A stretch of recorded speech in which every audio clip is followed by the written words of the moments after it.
Hey guys, what is up? I'm Ritesh Singla and I will be your instructor throughout this course. तो हम शुरू करने जा रहे हैं कंप्यूटर का एक बेसिक कोर्स जिसमें हम देखेंगे माइक्रोसॉफ्ट पेंट, नोटपैड, वर्डपैड और माइक्रोसॉफ्ट वर्ड, एक्सेल और माइक्रोसॉफ्ट पावर पॉइंट। तो चलिए सबसे पहले शुरू करते हैं हम पेंट से। तो पेंट ओपन करने के लिए हमारे पास दो ऑप्शन है। हम यहाँ पे टाइप कर सकते हैं सर्च बार में पेंट। ये तो इस तरह से हम पेंट खोल सकते हैं। दूसरा ऑप्शन है हमारे पास, हम दबाएंगे विंडोज आर और यहाँ पे टाइप करेंगे M S paint. M S paint type करेंगे और एंटर करेंगे तो हमारा पेंट खुल जाएगा। तो ये है हमारा पेंट। तो सबसे पहले देखिए हमारे पास ये होता है टाइटल बार, यहाँ पे नेम आएगा फाइल का। ये है हमारे पास क्विक एक्सेस टूल बार। ये हमारे पास टैब्स हैं, file tab, home tab, view tab, और ये उसके कुछ टूल्स हैं। और ये हमारा स्टेटस बार है। ये है हमारे पेज का करंट साइज, बताता है कि कितने इंचेस में है अभी के लिए हमारा पेज। और ये जूम लेवल है हमारा, हम जूम इन और जूम आउट कर सकते हैं इसकी मदद से। तो सबसे पहले हम देखेंगे आज इस टूल को जिसका नाम है पेंसिल। तो पेंसिल ओरिजिनल वर्ल्ड की तरह हमारे पास पेंसिल की तरह काम करती है। हम इससे कुछ भी ड्रॉ कर सकते हैं। और अगर हम इसका साइज बड़ा करना है तो हम दबाएंगे कंट्रोल प्लस का। देखिए कंट्रोल प्लस दबाया मैंने तो इसका साइज जो है बड़ा होता जा रहा है। अगर हम दबाएंगे कंट्रोल माइनस तो कंट्रोल माइनस से हमारा साइज क्या हो जाएगा, वापस से छोटा हो जाएगा। और इसके आप कलर चेंज कर सकते हैं अपने अकॉर्डिंग। हम मैंने ये कलर सिलेक्ट कर लिया, येलो कलर सिलेक्ट कर लिया, तो येलो कलर से भी हम पेंट कर सकते हैं। तो ये है हमारी पेंसिल, हम इसमें कलर साइज सब कुछ हमारे अकॉर्डिंगली चेंज कर सकते हैं इसमें। इसके अलावा हमारे पास ऑप्शन आएगा इसके बाद पेंट बकेट का। पेंट बकेट क्या काम करती है? पेंट बकेट जैसे पेंटिंग के काम आती है। देखिए जैसे हम नॉर्मल पेंटिंग करते हैं वैसे ही ये पेंट बकेट है। तो इससे हम कुछ भी पेंट कर सकते हैं पेंसिल की तरह। इसका भी कलर हम यहाँ से कलर से चेंज कर सकते हैं, सिलेक्ट कर सकते हैं इसे। देखिए तो जहाँ जहाँ मैं जा रहा हूँ ये within the boundary fill करता है। अभी देखिए जैसे इसकी बाउंड्री जितनी होगी ये सिर्फ उतने में फिल करेगा। ये सिर्फ क्लोज बाउंड्री में फिल करेगा। क्लोज बाउंड्री का मतलब है अगर क्लोज बाउंड्री नहीं होगी तो ये पूरे में फिल कर देता है उसे। तो ये था हमारी पेंट बकेट। इसके अलावा है हमारे पास टेक्स्ट बॉक्स। टेक्स्ट बॉक्स क्या काम करता है? टेक्स्ट बॉक्स में हम कुछ भी टेक्स्ट टाइप कर सकते हैं। जैसे कि मैंने यहाँ पे अपना नेम लिखा, तो देखिए यहाँ पे मैं कलर सिलेक्ट कर सकता हूँ, मेरे को वो टेक्स्ट किस कलर में चाहिए है। मैंने ब्लैक रख लिया। जैसे मैं अगर मैं इसके यहाँ पे देखूँ तो ये हमारे पास फ़ॉन्ट का ऑप्शन है टेक्स्ट में। फ़ॉन्ट फ़ॉन्ट करता है हमारा साइज चेंज, डिज़ाइन चेंज, हमें किस डिज़ाइन में चाहिए है ये। तो ये है हमारा पेंट और ये है हमारे फ़ॉन्ट्स। तो हमने फ़ॉन्ट लगा लिया एक कोई भी, मैंने ये फ़ॉन्ट चूज़ कर लिया।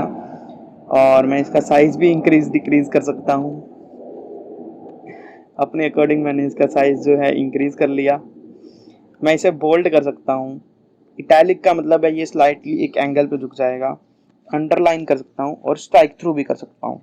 तो ये है पेंट के कुछ टूल्स, टेक्स्ट के कुछ टूल्स। तो जैसा हमने देखा ये था हमारा। देखिए अब मैं मान लीजिए इसे सिलेक्ट करूँ तो इसे सिलेक्ट करके हम कहीं मूव भी कर सकते हैं इस सिलेक्ट टूल की मदद से। तो देखिए अभी ना ये जो है ये बैकग्राउंड साथ में लेके आ रहा है येलो वाला। मुझे बैकग्राउंड साथ में नहीं चाहिए है। देखिए मैं दोबारा सिलेक्ट करता हूँ और मैंने यहाँ पे कर दिया इसे ट्रांसपेरेंट सिलेक्शन। तो देखिए अब क्या था कि बैकग्राउंड नहीं आ रहा था ये, क्योंकि हमने अनइवन पे किया है इसलिए ये ऐसा दिखा रहा है। आपको इसका यूज़ मैं अभी दिखाता हूँ अच्छे से। तो हमने पहले टेक्स्ट बॉक्स देख लिया हमारा। इसके बाद है इरेजर।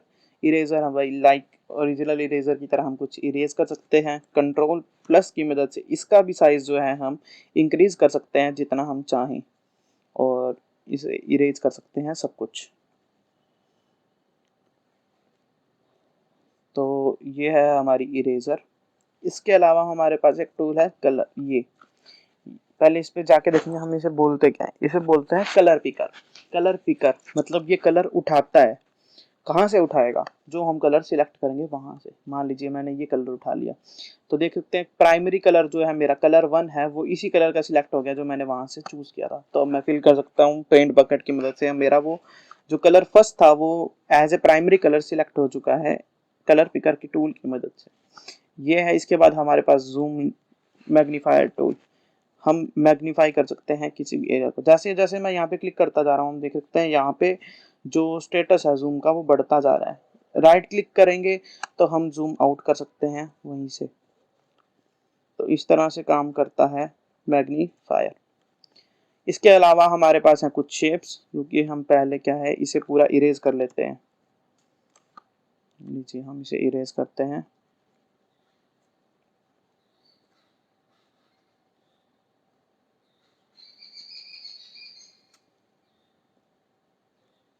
तो अब देखते हैं हम शेप्स।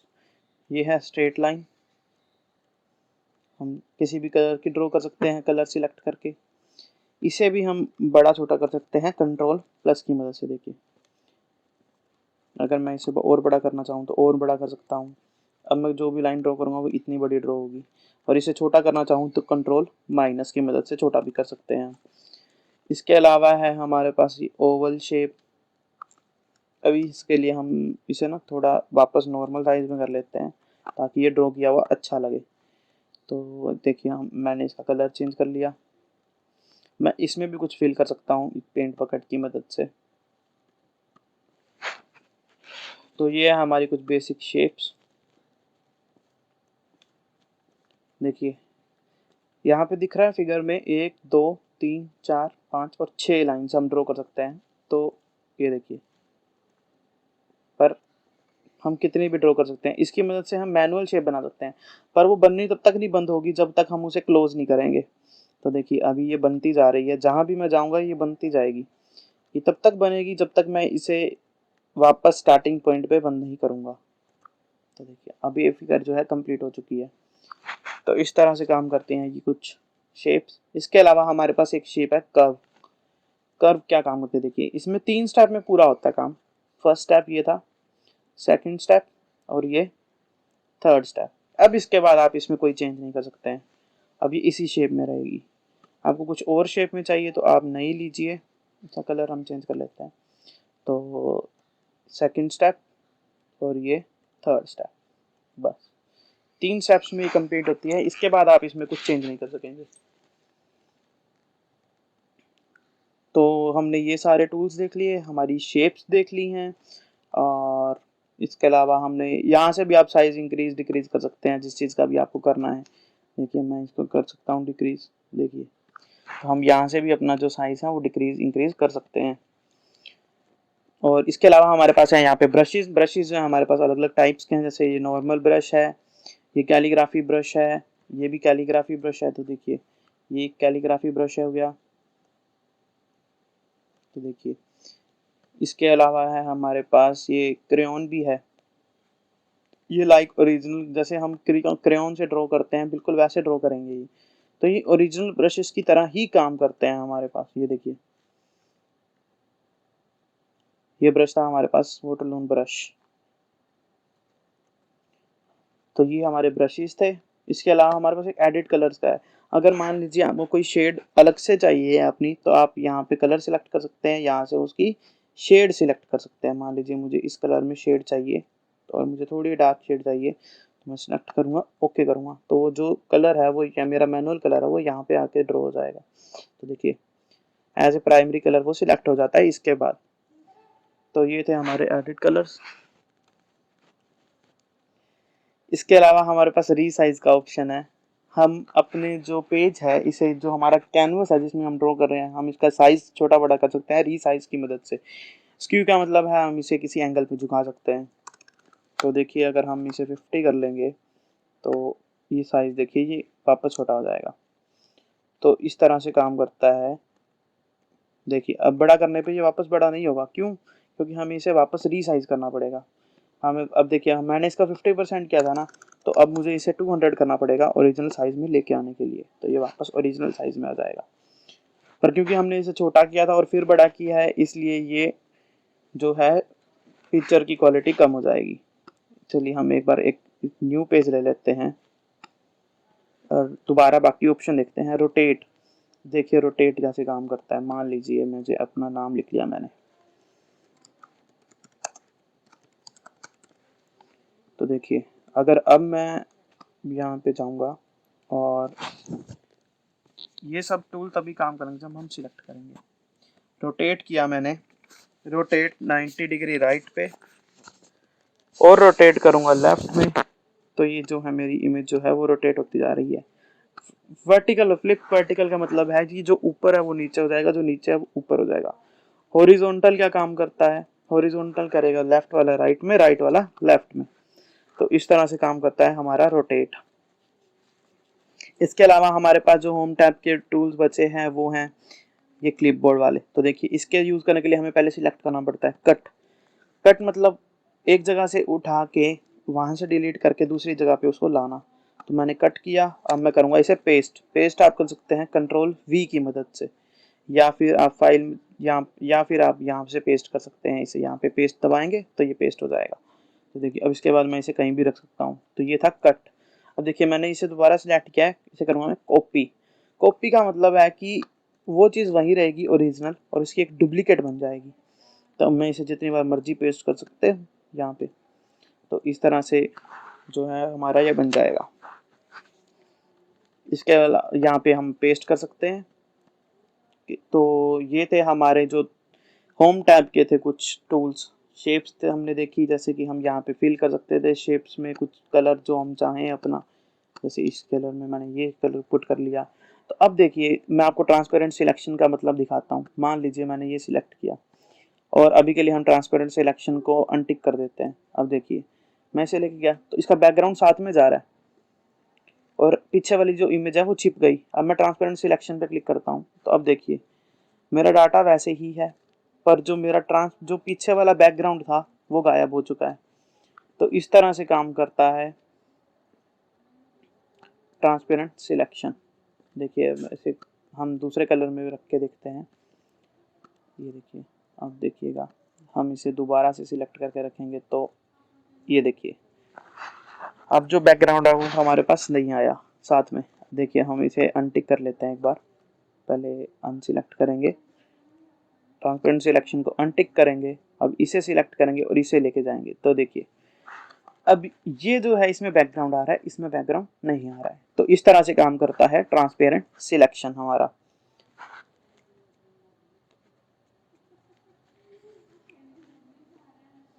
इसके अलावा हमारे पास जो टूल्स हैं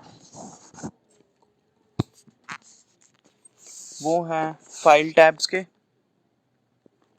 फाइल टैब में हमारे पास सबसे पहले है न्यू। तो न्यू क्या काम करता है, हमारा एक न्यू कैनवस लाने के लिए। अगर आप पुराना सेव करना चाहते हैं तो आप सेव कर सकते हैं। फिलहाल के लिए हम चले इसे सेव कर ही लेते हैं। सेव करूँगा मैं मेरे डेस्कटॉप पे, मैं इसे सेव कर रहा हूँ और मैं इसे लिख देता हूँ नेम। तो मैंने इसे नेम से सेव कर दिया। तो देखिए अब हमारे पास एक न्यू कैनवस ओपन हो चुका है। हमें अपना पुराना काम ओपन करना है कुछ किया हुआ, तो मैं ओपन पे दबाऊंगा, इमेज सिलेक्ट करूंगा और वो मेरी जो इमेज है वो ओपन हो जाएगी। इसके बाद है हमारे पास सेव, जैसे हमने सेव किया था वैसे। तो देखिए टाइटल बार में जिस नाम से हमने सेव किया था वो नाम वहाँ पे टाइटल बार में आ जाता है। इसके बाद है हमारे पास सेव एज का ऑप्शन। अगर आप फॉर्मेट चेंज करना चाहते हैं, मान लीजिए मुझे ये पीएनजी नहीं जेपीजी इमेज चाहिए, तो मैं यहाँ पे जाऊँगा, मैं इसे नेम बन के नाम से सेव कर दूंगा। तो एज ए जेपीजी अब ये सेव हो चुकी है। और इसके अलावा हमारे पास है प्रिंट। प्रिंट क्या काम करता है प्रिंट लेने के, तो देखिए अगर मैं इसे प्रिंट करूँगा तो हमारे पास यहाँ पे आ जाएगा कि आप यहाँ से अपना प्रिंटर जो है सिलेक्ट कर सकते हैं और प्रिंट कर सकते हैं। इसके अलावा हमारे पास प्रिंट में ऑप्शन है प्रिंट प्रीव्यू का। प्रिंट प्रीव्यू हमें दिखाता है कि हमारा जो प्रिंट है वो पेज में कैसा आएगा। तो देखिए हमारा ये इस तरह से आ रहा है। तो पहले हम क्या करते हैं, इसमें ना एक बैकग्राउंड कलर दे लेते हैं। मैंने इसमें बैकग्राउंड कलर दे दिया। हम देते हैं ऐसा जिससे हमारा ये भी ख़राब ना हो। तो मैंने ये दे दिया। अब मैं दिखाता हूँ आपको प्रिंट प्रीव्यू।